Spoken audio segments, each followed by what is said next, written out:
ఓం శక్తి. ప్రజలకు మున్సిపాలిటీ ఎలక్షన్ల గురించి చెప్పబోతున్నాను.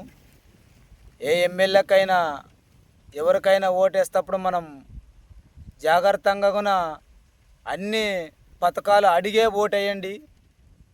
లేకపోతే మన ఓట్లు వేయించుకొని 100 కోట్లు సంపాదిస్తూ వాళ్ళ ఇంటికి వాళ్ళే ఉంటున్నారు చూడండి.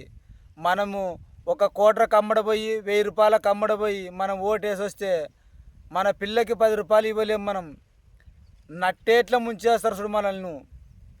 తెలంగాణలో 119 ఎమ్మెల్యేలకు కూడా చెప్తున్నా ఈ మాట నేను. ప్రతి ఎమ్మెల్యే ఇచ్చిన హామీ నెరవేర్చకపోతే రాజీనామా చేయాలి.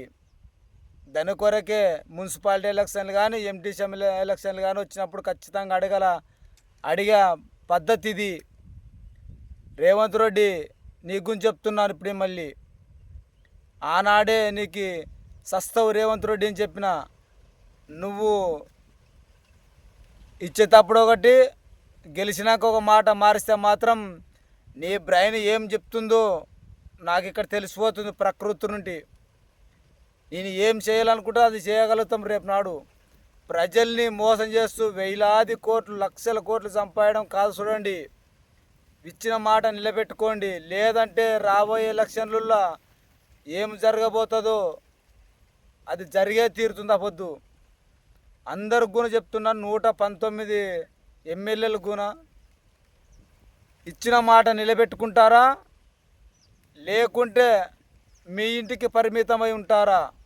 అలాంటి వాళ్ళే రేపు ఎలక్షన్లలో పోటీ చేయండి. వచ్చి రేవంత్ రెడ్డి ఎవరో వచ్చారనుకుంటే కుదరదు. ఇక్కడ సింహాలం వచ్చాము. ఆ సింహం ఏం చేస్తుందో ప్రజలకి తెలియజేస్తట చేస్తారు రేపు నాడు నేను. అది మా మాట.